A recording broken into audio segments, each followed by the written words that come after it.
नमस्कार, जिंदगी मिलेगी दोबारा या खास कार्यक्रमात आपलं स्वागत। मी अमोल जोशी। जिंदगी मिलेगी दोबाराच्या सेटवर आज आपण आमंत्रित केलेला आहे मनाली कुलकर्णी आणि तिची आई स्मिता कुलकर्णी यांना। त्यांच्याशी गप्पांना आपण सुरुवात करणार आहोत, मात्र त्यापूर्वी मनालीच्या आतापर्यंतच्या प्रवासावर आपण एक नजर टाकूया। जन्म कुठे कसा मिळेल हे आपल्याला माहित नसतं, मात्र मिळालेल्या जन्माचं चीज करणं हे आपल्याच हातात असतं। ठाण्याची मनाली कुलकर्णी याच आपल्या जन्माचं सार्थक करून दाखवतीये।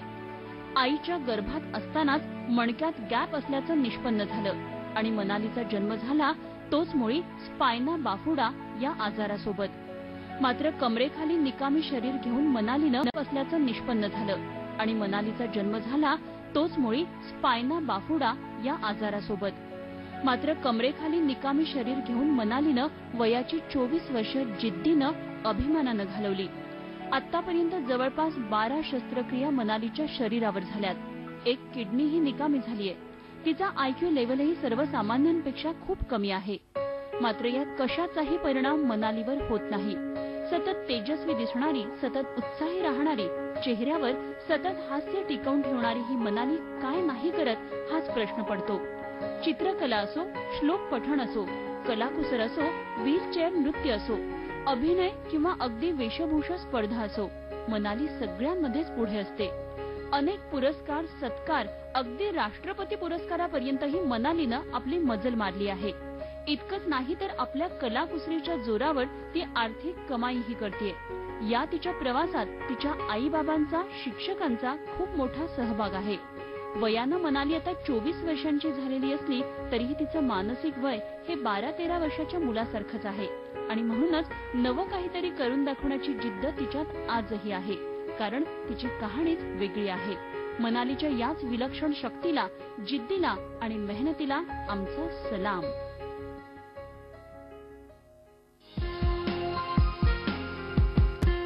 तर हा मनालीचा आतापर्यंतचा प्रवास। या प्रवासामध्ये मनालीचा स्वतःचा जितका वाटा आहे तितकाच किंबहुना त्यापेक्षा टाकणभर अधिक वाटा हा तिच्या आईचा आहे। त्यामुळे तिच्या आईला सुद्धा आज आपण सेटवर आमंत्रित केलेलं आहे।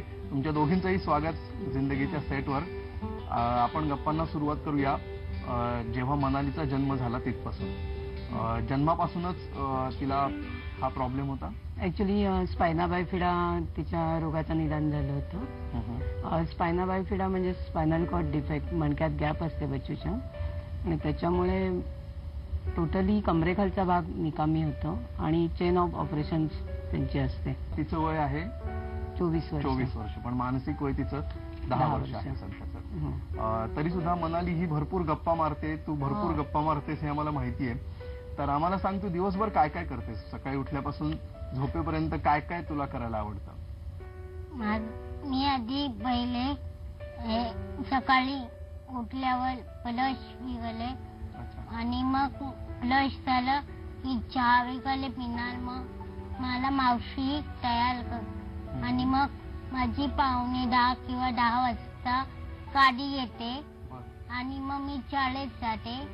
शाळेत आम्हाला क्ले हे शिकवतात आणि मग आम्ही 12 वाजता डबा खातो आणि मग डबा घाल्यावर 4:15 मी घरी येते।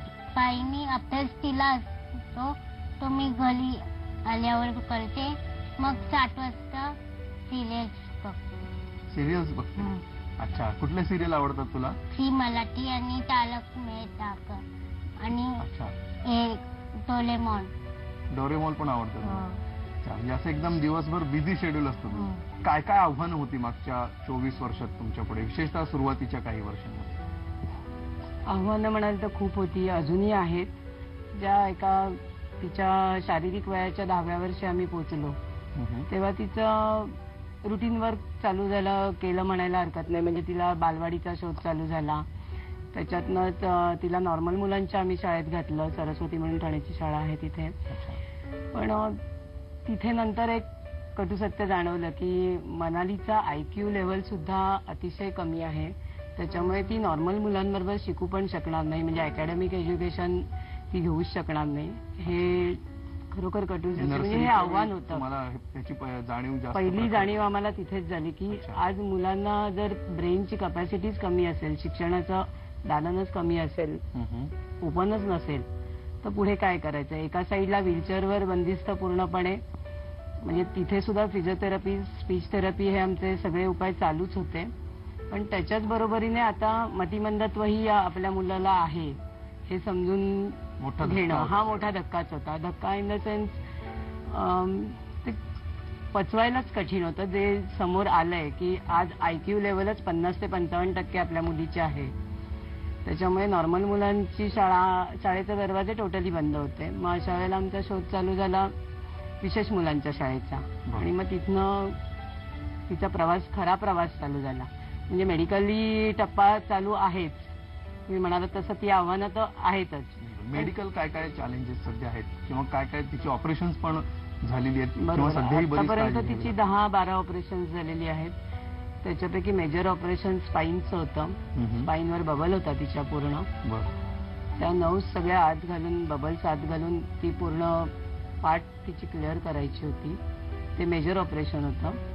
त्याच्यानंतर तिला IV शंट होता. मेंदूच्या कानाच्या मागून ते फुफ्फुसापर्यंत एक IV शंट टाकतात, नळी बरं. असते. 4 ते 5 वेळा तो शंट बदलायचं ऑपरेशन करायला लागलं होतं. त्याच्यानंतर तिच्या पायाची उंची कमी जास्त होत होती. त्याच्यासाठी फिजिओथेरपी करता करता तिच्या पायाचं पण ऑपरेशन चालू झालं. अच्छा. ते करतानाच अजून एक सत्य जाणवलं की तिची एक किडनी डॅमेज झाली होती. त्याच्यानंतर तिला फिट्स चालू झाल्या.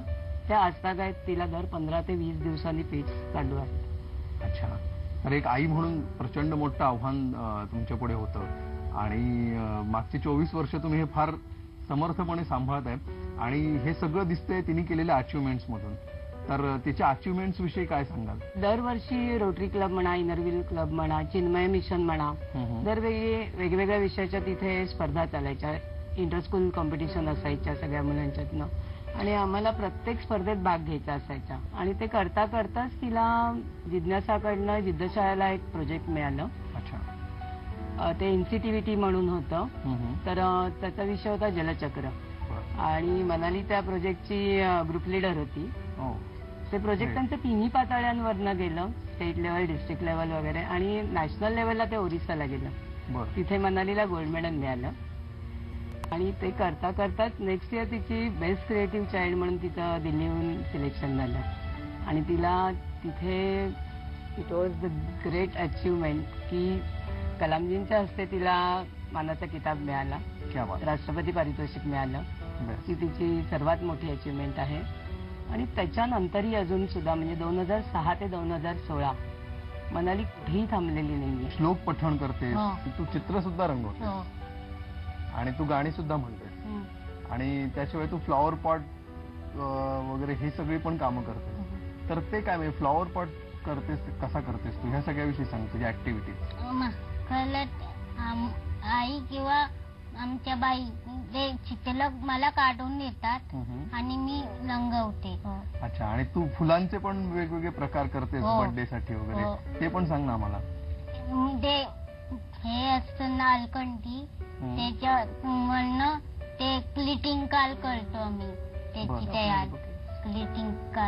ग्रीटिंग कार्ड्स करते आणि बुके पण करते. हो, बुके. अच्छा. हे असे बुके असतात आमचे. अच्छा, असे बुके असतात. कॅटपेली बुके. याला हे कलकत्त्यावरनं माल मिळतो हा सगळा. आणि मी ऑलकंदीच्या पाकळ्या बनवते. त्याला खूप जोर लागतो हातात. ते मग बाबा मला सांगतात पाकळ्या करून दे. मग पाकळ्या करून देते मी रोज पाकळ्या करून द्यायच्या. आणि बाबा ते फुलं करणार ती आणि याला लावणार. आणि चॉकलेट म्हणाल तर बाजारातनं आणायच्या आणि कोणी दिले असतील तर लावायचे त्याला. अच्छा. आणि हे सगळं करून तू कोणाला देतेस? ऑर्डर येईल तसं. अच्छा. म्हणजे मला समजा कोणाला बर्थडे गिफ्ट द्यायचं असेल तर मी तुला फोन करायचा आणि तू मला ते करून देणार. या नंबरवर बाबांच्या आणि आईच्या आणि या नंबरवर. ओके. तिच्या ह्या सगळ्या प्रवासावर हे तिच्याच आयुष्यावरचं हे पुस्तक आहे.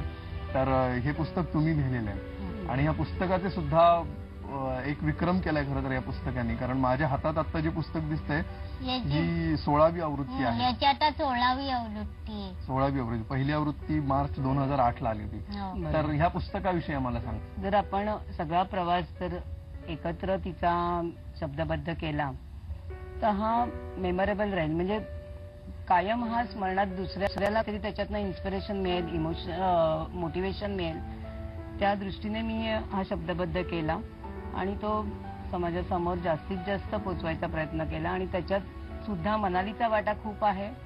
कारण आज प्रत्येक स्टॉलवर, प्रत्येक एक्झिबिशन मधनं, प्रत्येक मराठी साहित्य संमेलन होतात, नाट्य संमेलन होतात, तिथे मनालीचा एक स्टॉल ठरलेला असतो आणि तिथे प्रत्येकापर्यंत पुस्तक पोचवायचा तिचा प्रयत्न असतो. आणि त्याचा विक्रम म्हणजे आज 16वी आवृत्ती समोर आहे. इंग्लिशची तिची मागच्या वर्षीच आवृत्ती प्रकाशित झालेली आहे. आणि मुख्य म्हणजे पुस्तकाचा वैशिष्ट्य म्हणजे या लेखन, प्रकाशन आणि वितरण सगळं मनाली प्रकाशनच्या अंडर आज चालू आहे. आणि आता गुजराती पण येते. गुजराती पण येत आहे. म्हणजे तू स्टॉल्स वर काय करतेस? ज्यावेळी तू पुस्तक विक्रीसाठी जातेस त्यावेळी काय सांगतेस लोकांना? नमस्कार, हे माझं पुस्तक आहे. माझ्या आईने माझ्यावर लिहिलंय. तिची कहाणीच वेगळी. हे माझं बक्षिसांचं कपाट आहे. मला 51 बक्षिस मिळाले आणि मोठा पुरस्कार डॉक्टर APJ अब्दुल कलाम यांच्याचे राष्ट्रपती अवॉर्ड मिळालाय. मी मनाली संदीप कुलकर्णी. मी धर्मवीर आनंदिके चित्रचालक चाटोटी येते. आता आमचं स्वतःचं दुकान आहे. तिथे आम्ही असे चॉकलेट बुके तयार करतो. असं तू सांगतेस. आणि मग आई नसताना किंवा बाबा नसताना तू एकटीच स्टॉल सांभाळतेस. हा फारच इंटरेस्टिंग प्रवास आहे. या प्रवासाविषयीच्या गप्पा आपण अशा सुरू ठेवूयात. एक ब्रेक घेऊया आणि ब्रेक नंतर पुन्हा एकदा आपण मनाली आणि स्मिताताईंना भेटणार आहोत. पाहत रहा जिंदगी मिलेगी दोबारा.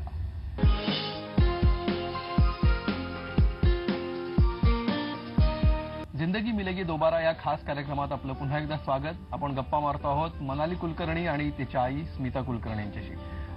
स्मिताजी, अभिनयाचं सुद्धा तुम्ही तिला प्रशिक्षण दिलेलं होतं आणि त्याचबरोबर ती व्हीलचेअर डान्स सुद्धा करते. तर ह्या सगळ्या ऍक्टिव्हिटीज विषयी आम्हाला सांगा. कायम आम्हाला काहीतरी करायचं असतं, नवीन काहीतरी करायचं असतं आणि त्या ह्याच्यातच ती स्वतः पेपरमध्ये ऍड बघते, टीव्हीवर ऍड बघते, स्वतःहून फोन करते मला ऍडमिशन मिळेल का. तर अस्मिता अकॅडमीला तिने असंच केलं होतं आणि मी शाळेतनं आल्यावर मला सांगते आई मी असा फोन केला, विचारलं, त्यांनी मला बोलावले. अच्छा, इतकं डायरेक्ट असतं आमचं. म्हणजे ते आम्हाला स्पेशल सांगावं नाही लागत की तू आधी बघ नंतर कर वगैरे. डायरेक्ट तयार असतं आमच्याकडे. तर असंच तिला, कारण तिला ते करायचंच असतं. तू काय काय करायचीस मी त्यावेळी? काय शिकवायचे तुला स्मिताताई? मी सूर्य बनलेली ते आणि लट केलेला माझा आणि कोळवलकर गोलूची पण बनलेली आणि वलत. अच्छा, तुला मजा यायची ऍक्टिंग करताना? हो, मस्त.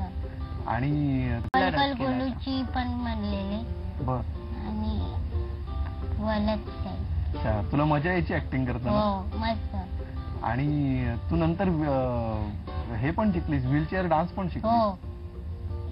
तर ते कसं काय शिकलीस तू? चमकतावरच्या इथे ती ज्या प्रकारे प्रचंड कॉन्फिडेंटली बोलते, ती गाणी म्हणते, ती चित्र काढते, अभिनय करते, फ्लॉवर पॉट बनवते, इतक्या ऍक्टिव्हिटीज ती करते. तर कुठून आलं हे सगळं? कोणाकडून आलं? पॉझिटिव्हनेस म्हणाल तर मी खरोखर स्वामी समर्थांना मानते.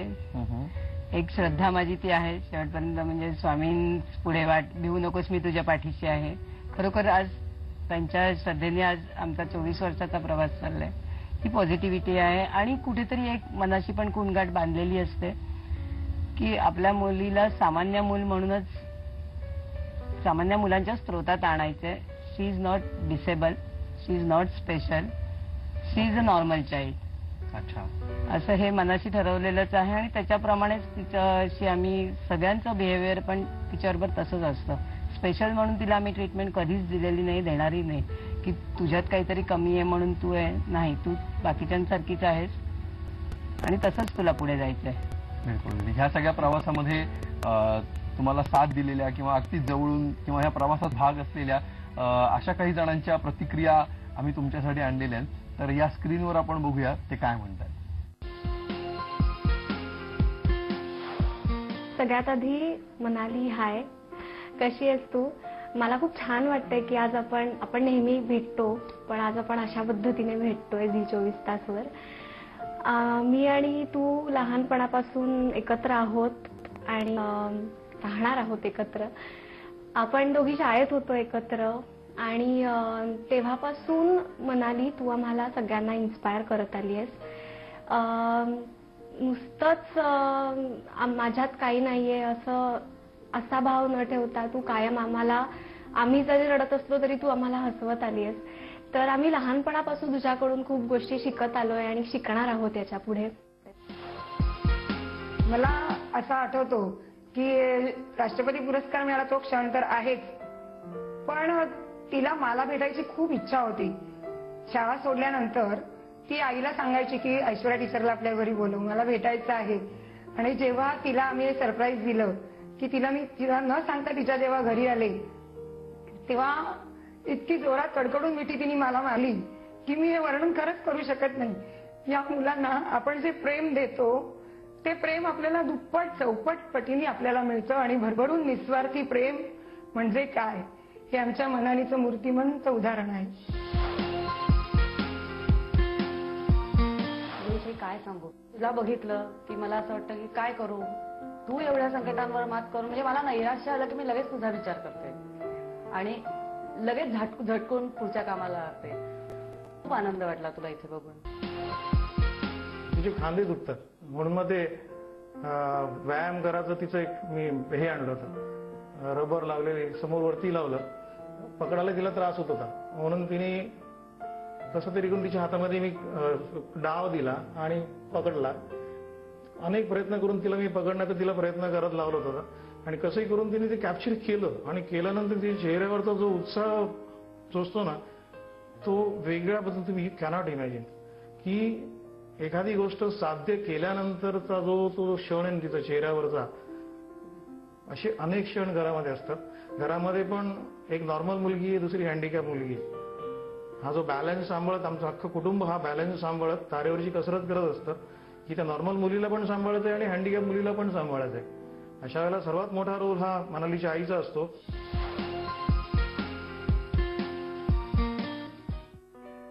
तर मनाली, ह्या सगळ्या रिॲक्शन्स तू बघितल्यास, तुझ्याविषयी सगळे एवढे बोलत होते, काय वाटलं तुला हे सगळं? छान वाटलं. मला सरप्राईज होतं. अच्छा, सरप्राईज होत तुझ्यासाठी. बिलकुल. तुमची प्रतिक्रिया या सगळ्या? मला खरंच शब्द नाही येत बोलायला आता. या गप्पा आपण अशा सुरू ठेवूया. पुन्हा एका ब्रेकची वेळ झालेली आहे. ब्रेक नंतर भेटूया. पाहत रहा जिंदगी मिलेगी दोबारा. झी 24 तास हा जो कार्यक्रम आहे जिंदगी मिलेगी दोबारा, हा बघताना खरंच कौतुक वाटतं लोकांचं की ह्यांनी किती स्ट्रगल केलंय, किती म्हणजे समस्याने ते सामोरे गेलेत. आणि मी बरेचसे एपिसोड्स पाहिले या कार्यक्रमाचे आणि खरंच भरून आलं मला की ह्यांच्या मेहनतीला, ह्यांच्या स्ट्रगलला मनापासून सलाम.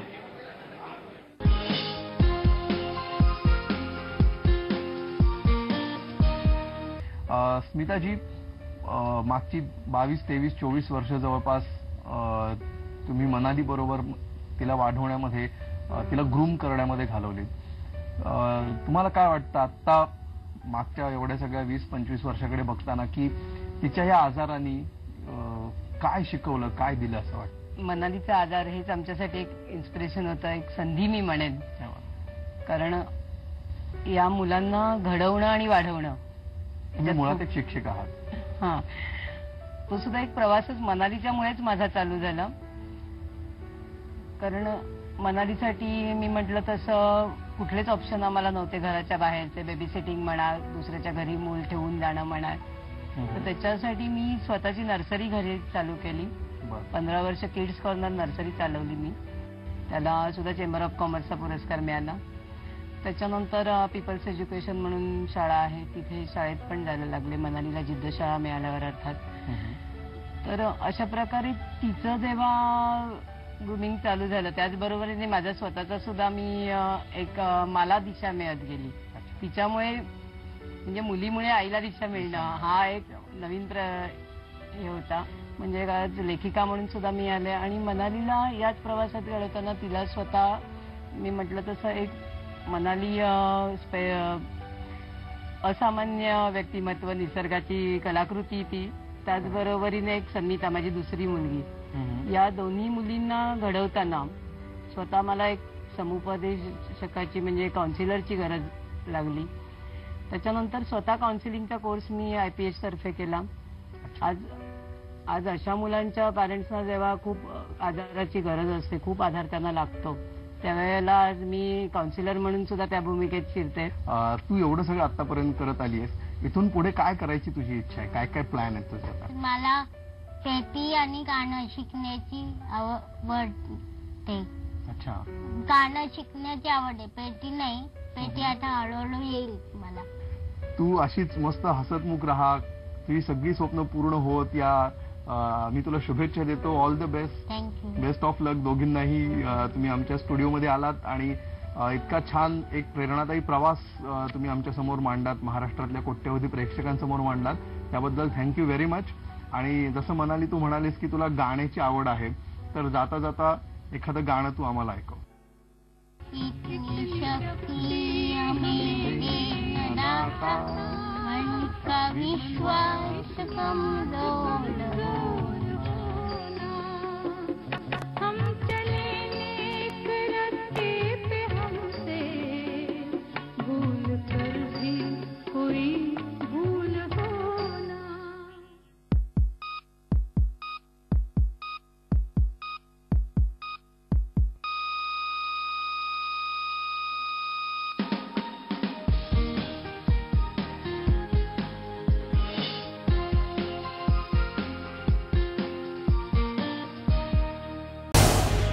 झी 24 तास रहा एक पाऊल पुढे.